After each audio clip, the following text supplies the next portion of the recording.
Bwana, naomba nizungumzie kitu ambacho nilishawahi kukizungumzia, lakini watu naona kama hawajanielewa vizuri. Tena naomba nizungumzie kwa ghadhabu kubwa ya hali ya juu kuhusiana na swala zima la wasomi.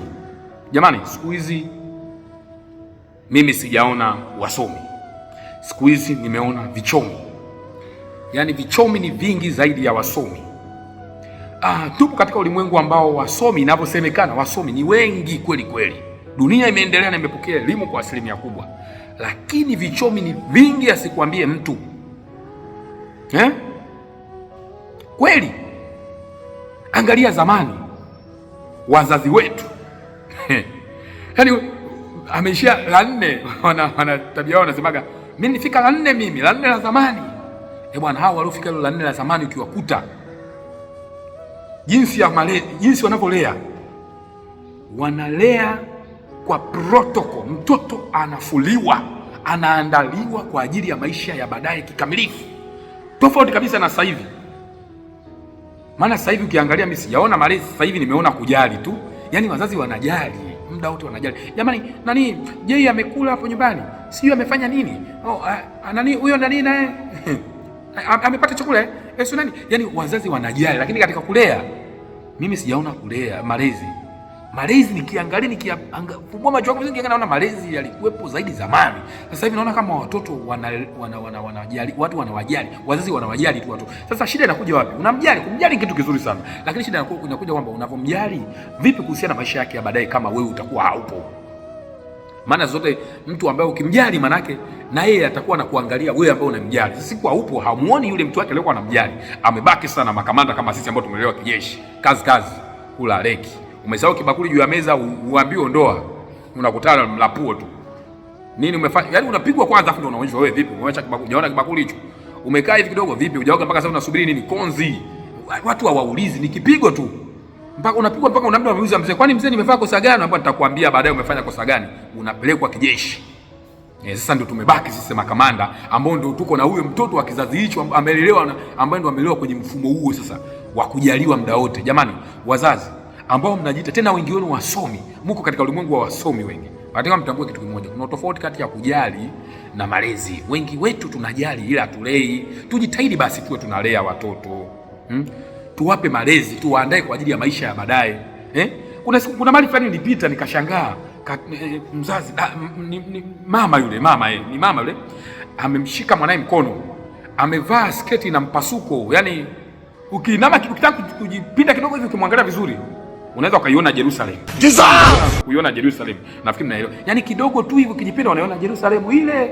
Alafu amekashika katoto nao kanatembea, kanavutwa, kanafuata tu nyuma hapo. Kanafuata tu nyuma hiyo hapo, kanaiangalia Jerusalem. Jerusalem hiyo hapo nyuma. Mpasuko ni mkubwa, umepasuka. Yani katoto na vile nikafupi, kanaiangalia Jerusalem ile nilipotoka ni pale. Mama huyu amemshika mtoto wake mkono, anatembea barabarani, kavaa nguo ya ajabu. Kutana na wamama wa zamani wasomi. Anavaa mgauni utafikiri Maria mtakatifu muda wote. Kichwa kimejaa maarifa, anaandaa mtoto kikamilifu. Mtoto akileta ujinga, fumua, piga, pasua. Ache ujinga, kwa sababu unamwandaa kukabiliana na changamoto mbalimbali hapa chini ya jua. Kitu ambacho utakao tukubaliane kwamba jamani, chini ya jua hapa kuna changamoto nyingi sana. Majaribu ni mengi. Sasa vipi unakalea kadeka kama yai muda wote? Sasa kakutane na wazee wa mboga moja, sio mboga 7, mboga moja. Ugali maziwa meupe, ugali mweupe, suti ta. Anakutana na sisi, anacheka unachekea nini? La chupavu. Kamepata kazi huko mkoani, kamepelekwa mkoani kwenda kufanya kazi, hata kujisimamia kenyewe hakawezi. Jamani, naomba wazazi tuzitumie elimu zetu vizuri kuwalea watoto wetu. Sio tujitete tu wasomi, kumbe vichomi. Hasa mzazi kama yule ambaye unakuta umevaa nguo umepasuka, makalio yote ya kwanza, vinguo vipo vipi, anajiita msomi. I have a bachelor degree in science. Nini? Maneno mengi. Vitu mnavyofanya na vinavyoonekana kwenye mionekano wenu ni sifuri, vinaonyesha ushubwana, uchafu mtupu. Na vile vitoto sasa mnaovilia kulingana na jinsi wenyewe mnavyojiweka, vile sio sio wanadamu, wale ni shetani vya miaka ijayo. Wali na vita vya shetani. Sasa wewe maisha, kumbuka mtoto anakopi zaidi vile unavyotenda. Tujitahidi kuwalea watoto kwa kuandaa kukabiliana na changamoto zijazo, na sisi wazazi tuishi maisha ambayo yamenyooka, tujiweke vizuri mbele za watoto wetu ili wakopi matendo mema. Tuache bla bla, kuna kona nyingi. Mama umevaa kanguo kafupi, unainama unaokota kibakuli, Yerusalemu hiyo inaonekana. Mtoto amekaa pembeni anakula ugali au anakula wali bana, anaona au chips yai. Mnapenda kupiga chips yai. Anakula chips yai pale pembeni, mama umeinama unaokota sio chumvi sio nini. Mtoto anaangalia hivi anaona Yerusalemu ile kinguo kifupi. Akikuwa naye ndo kabisa anatembea na chupi kabisa. Ujinga mtupu. Jamani, umakini unahitajika. Katika ulimwengu wa vipofu, mwenye jicho moja ndiye mfalme.